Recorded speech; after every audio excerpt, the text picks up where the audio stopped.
Assalamualaikum dan selamat sejahtera. Untuk hari ini kita akan lihat Komsas, iaitu novel Meniti Impian karya Osman Ayub. Cikgu adalah lampirkan sinopsis cerita Meniti Impian berkenaan dengan anak muda bernama Zaha. Pelajar boleh baca sinopsis tersebut. Walaupun belum habis satu novel, baca sinopsis dulu untuk faham dia punya jalan cerita.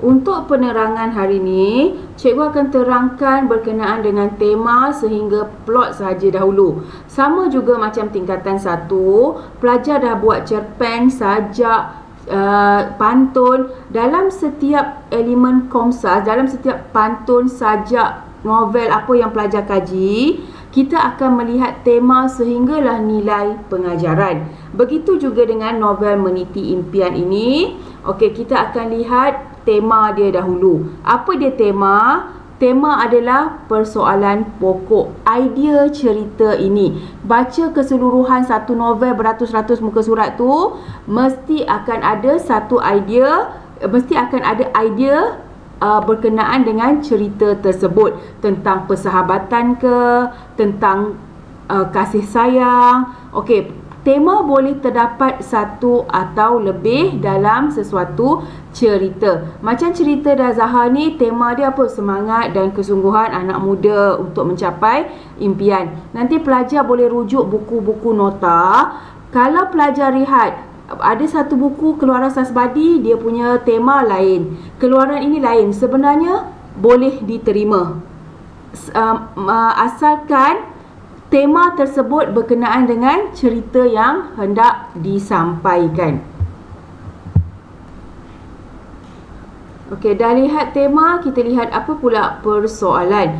Tema adalah idea cerita. Persoalan adalah perkara-perkara kecil dalam sesuatu karya. Pelajar dah baca keseluruhan novel, pelajar dah baca sinopsis novel ini. Jadi, pelajar akan lihat apa dia persoalan yang ada dalam cerita tersebut. Contohnya, kasih sayang dalam sesebuah keluarga. Kerana apa? Kita kena ada bukti. Zaha ni amat menyayangi ibu dan dua orang adiknya.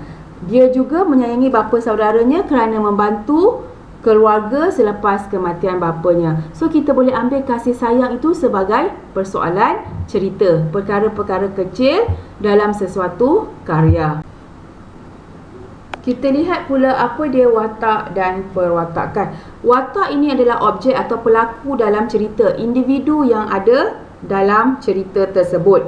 Watak, ada banyak jenis watak. Cikgu tekankan di sini dua watak, iaitu watak utama dan watak sampingan. Watak utama adalah hero dalam cerita ni. Contoh, dalam cerita Meniti Impian, watak utama adalah Zaha. Dan watak utama hanya seorang sahaja.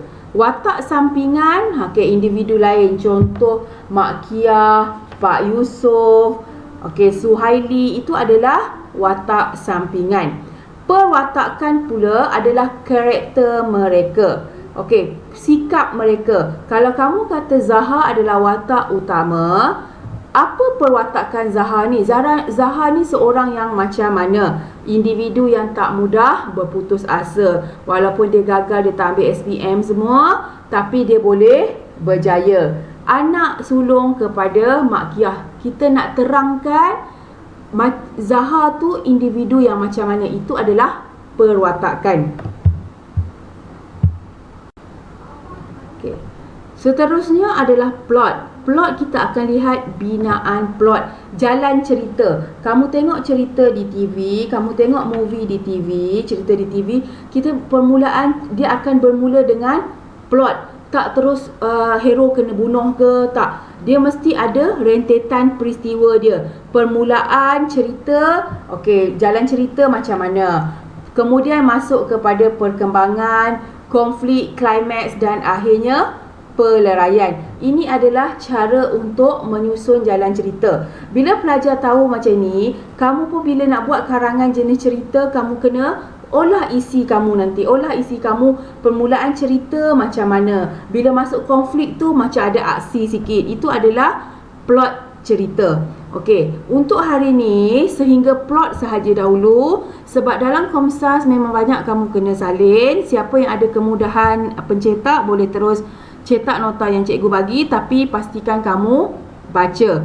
Untuk hari ini sehingga plot, jadi cikgu minta pelajar salin nota bermula dari tema sehingga kepada plot, sampailah peleraian cerita Meniti Impian ini salin dalam buku Komsas. Sinopsis tak perlu salin, tetapi baca untuk faham jalan cerita. Cikgu tahu ada lagi yang belum habis baca buku Meniti Impian ni, tetapi kamu baca sinopsis perlahan-lahan sama masa cuti ni, baca habiskan novel Meniti Impian. Untuk minggu depan kita sambung dengan yang lain pula. Terima kasih.